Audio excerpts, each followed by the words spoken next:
Hi friends, welcome to infinite world of GK. ഇന്ന് നമുക്ക് അമ്പിളി മാമനെ തൊട്ടവരെ ഒന്ന് പരിചയപ്പെട്ടാലോ? ചന്ദ്രനിൽ നടന്ന ആ 12 പേർ ആരൊക്കെയാണെന്ന് നമുക്ക് നോക്കാം. Neil Armstrong. ചന്ദ്രനിൽ കാലുകുത്തിയ ആദ്യത്തെ വ്യക്തിയാണ് നീൽ ആംസ്ട്രോങ് എന്ന് നമുക്ക് എല്ലാവർക്കും അറിയാം. അപ്പോളോ 11 ദൗത്യത്തിൽ 1969 ജൂലൈ 20-ന് Neil Armstrong, Edwin Aldrin, Michael Collins എന്നിവർ ചന്ദ്രോപരിതലത്തിൽ എത്തുകയും 21-ന് നീൽ ആംസ്ട്രോങ് ചന്ദ്രനിലിറങ്ങി നടക്കുകയും ചെയ്തു. അങ്ങനെ നീൽ ആംസ്ട്രോങ് ചന്ദ്രനിലിറങ്ങിയ ആദ്യത്തെ വ്യക്തിയായി മാറി. എഡ്വിൻ ആൽഡ്രിൻ അഥവാ ബസ് ആൽഡ്രിൻ ചന്ദ്രനിലിറങ്ങിയ രണ്ടാമത്തെ വ്യക്തിയാണ് എഡ്വിൻ ആൽഡ്രിൻ. അപ്പോളോ 11 ദൗത്യത്തിലെ ചാന്ദ്രപേടകത്തിൻ്റെ പൈലറ്റായിരുന്നു എഡ്വിൻ ആൽഡ്രിൻ. നീൽ ആംസ്ട്രോങ്ങിനോടൊപ്പം 1969 ജൂലൈ 21-നാണ് എഡ്വിൻ ആൽഡ്രിനും ചന്ദ്രനിൽ കാലുകുത്തിയത്. Charles Conrad. ചന്ദ്രനിൽ നടന്ന മൂന്നാമത്തെ വ്യക്തിയാണ് ചാൾസ് കോൺറാഡ്. അപ്പോളോ 12 ദൗത്യത്തിൽ 1969 നവംബറിലാണ് ചാൾസ് കോൺറാഡ് ചന്ദ്രനിൽ നടന്നത്. Alan Bean. ചന്ദ്രനിൽ നടന്ന നാലാമത്തെ വ്യക്തിയാണ് അലൻ ബീൻ. അപ്പോളോ 12 ദൗത്യത്തിൽ 1969 നവംബറിലാണ് അലൻ ബീൻ ചന്ദ്രനിൽ നടന്നത്. Allen shepherd.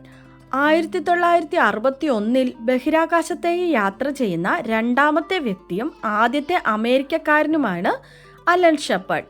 1971 അദ്ദേഹം ചന്ദ്രനിൽ നടന്നത്. 47-ാമത്തെ വയസ്സിൽ ചന്ദ്രനിൽ നടന്ന 5-ാമത്തെ വ്യക്തിയും ഏറ്റവും പ്രായം കൂടിയതുമായ വ്യക്തിയാണ് അലൻ ഷെപ്പേർഡ്.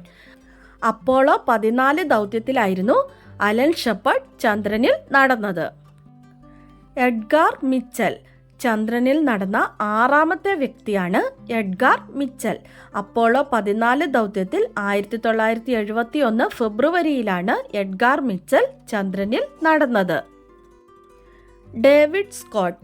ചന്ദ്രനിൽ നടന്ന 7-ാമത്തെ വ്യക്തിയാണ് ഡേവിഡ് സ്കോട്ട്. അപ്പോളോ 15 ദൗത്യത്തിൽ 1971 ജൂലൈ 31, ആഗസ്റ്റ് 1 തീയതികളിലാണ് ഡേവിഡ് സ്കോട്ട് ചന്ദ്രനിൽ ഇറങ്ങി നടന്നത്. James Irwin. ചന്ദ്രനിൽ നടന്ന 8-ാമത്തെ വ്യക്തിയാണ് ജെയിംസ് ഇർവിൻ. ഡേവിഡ് സ്കോട്ടിനോടൊപ്പം 1971 ജൂലൈ 31, ഓഗസ്റ്റ് 1 തീയതികളിൽ അപ്പോളോ 15 ദൗത്യത്തിലാണ് ജെയിംസ് ഇർവിൻ ചന്ദ്രനിൽ നടന്നത്. John Young. ചന്ദ്രനിൽ നടന്ന 9-ാമത്തെ വ്യക്തിയാണ് ജോൺ യങ്. 4 വ്യത്യസ്ത തരം ബഹിരാകാശ വാഹനങ്ങളിൽ പറന്ന ഒരേയൊരു ബഹിരാകാശ യാത്രികനാണ് ജോൺ യങ്. അപ്പോളോ 16 ദൗത്യത്തിൽ 1972 ഏപ്രിലാണ് ജോൺ യങ് ചന്ദ്രനിൽ ഇറങ്ങിയത്.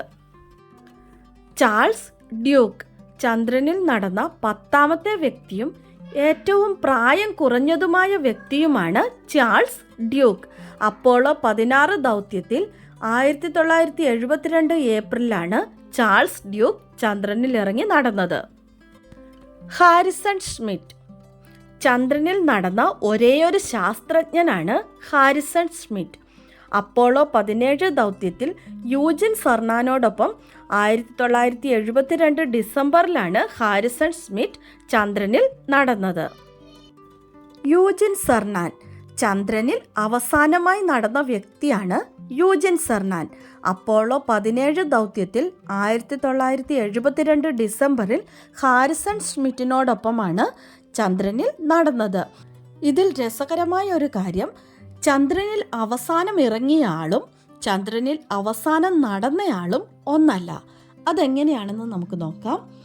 യൂജിൻ സെർനാൻ, ഹാരിസൺ ഷ്മിറ്റ് എന്നിവരാണ് ചന്ദ്രനിൽ ഇറങ്ങിയത്. ആദ്യം സെർനാനും പിന്നാലെ ഹാരിസൺ ഷ്മിറ്റും ചന്ദ്രനിൽ ഇറങ്ങി. അങ്ങനെ ചന്ദ്രനിൽ ഇറങ്ങിയ അവസാന വ്യക്തി, അതായത് 12-ാമത്തെ വ്യക്തി ഹാരിസൺ ഷ്മിറ്റാണ്. ചന്ദ്രനിൽ നിന്ന് തിരികെ പേടകത്തിലേക്ക് കയറുമ്പോൾ ഷ്മിറ്റ് ആദ്യം കയറി, പിന്നാലെ യൂജിൻ സെർനാനും. അങ്ങനെ ചന്ദ്രനിൽ നിന്നും ഒടുവിൽ കാലെടുത്ത അല്ലെങ്കിൽ ചന്ദ്രനിൽ അവസാനം നടന്ന വ്യക്തിയായി യൂജിൻ സെർനാൻ. ഇന്നത്തെ വീഡിയോ നിങ്ങൾക്ക് എല്ലാവർക്കും ഇഷ്ടമായി കാണുമെന്ന് വിചാരിക്കുന്നു. ഇഷ്ടമായാൽ ലൈക്ക് ചെയ്യാനും അതുപോലെ തന്നെ നിങ്ങളുടെ കൂട്ടുകാർക്കൊക്കെ ഒന്ന് ഷെയർ ചെയ്ത് കൊടുക്കാനും, സബ്സ്ക്രൈബ് ചെയ്യാതെ കാണുന്ന കൂട്ടുകാരുണ്ടെങ്കിൽ ഒന്ന് സബ്സ്ക്രൈബ് ചെയ്യാനും മറക്കല്ലേ. Thanks for watching.